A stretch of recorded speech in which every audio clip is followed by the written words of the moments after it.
Hello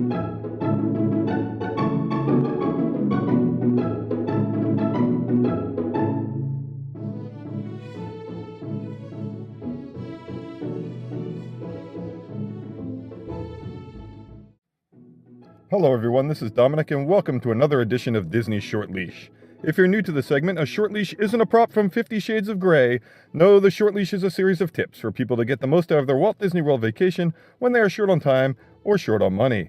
With any luck, you may be able to try some of these suggestions and quite possibly do as much, if not more, than someone vacationing with a greater amount of time or a larger budget.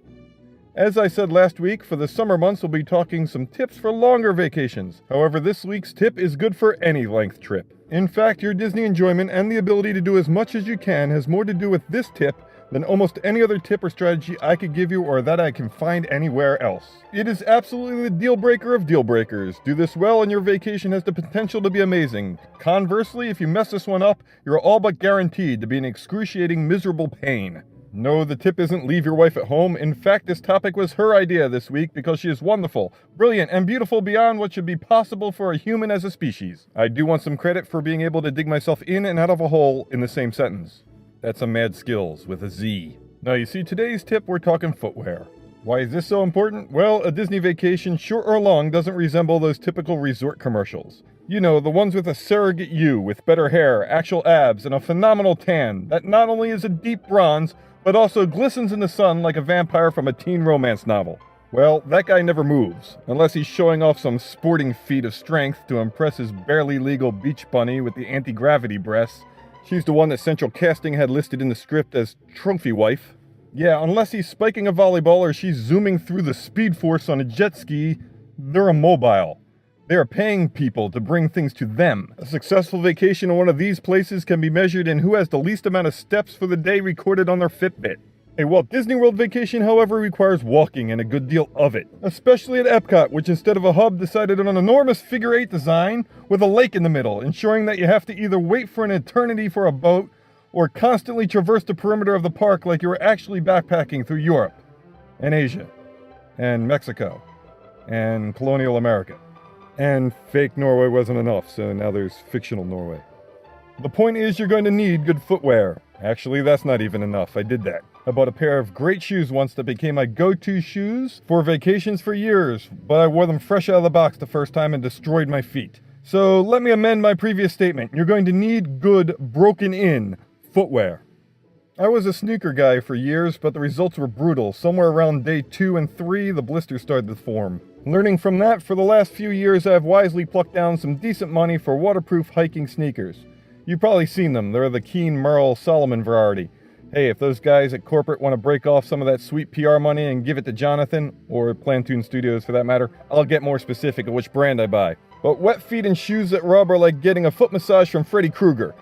Get something that'll keep the water out, fit well, and not rub. If you like to travel sockless, I have had good luck with a pair of sandals that are more of a sneaker on the bottom that cover the toes and don't rub on the heels. The water shoes that are almost like a sneaker work well for me too. I believe they are a must for the water parks where a combination of textured concrete and heat can do a number on your feet fast. I have been able to wear water shoes and sandals on long 10-day trips with constant walking, but others have had issues. Your mileage may vary, but the pairs I buy have better arc support, more tread, and more substantial than the high tops I usually wear. So I'm not talking about the sandals or water shoes you get from the drugstore at a beach town. The common ingredients to success seem to be something that's dry or will dry very quickly, non-rubbing, broken-in, quality footwear. Now a word of caution, I do believe in the devil.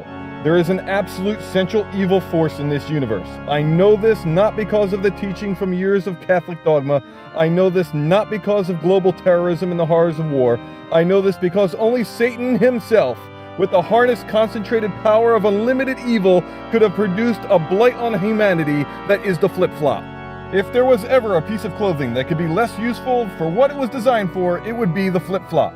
It breaks all the time. It protects your foot from nothing. It catches in the front, tripping you. It catches in the back, tripping you. It catches on the side, tripping you. It exposes you to the sun, at best making you look weird with funky wishbone tan lines, at worst sending you to an aloe bath as you now audition for a part as a burn victim in Backdraft 2.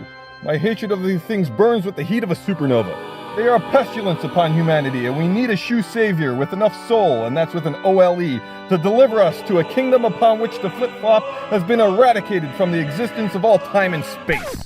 No flip-flops. Never again should we waste time in first aid with twisted ankles and broken pieces of foam and rubber in our hands. What is with this world? The flip-flop seems to be that jerk you break up with, then date again over and over. Every time one breaks and mangles someone's feet, the first thing they do is try to find a new pair of flip-flops.